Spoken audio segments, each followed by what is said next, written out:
ஒன்று எடுங்க. எடுக்க வருதா? சூப்பர். அப்பா எவ்வளோ பெருசாக இருக்குல்ல. அப்போ ஒன்று ஒன்றா எடுத்துக்கோமா தேவைப்படும் போது. வேண்டாம் வேண்டாம், பெருசாக எடுத்து கொடுத்துருவோம். வந்துருக்கு எல்லாமே. சூப்பர்.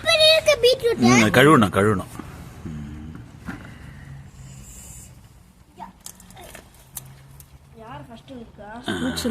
ஆமாம், அது கழுவி தண்ணியில் போட்டால் சரியாப்படும்.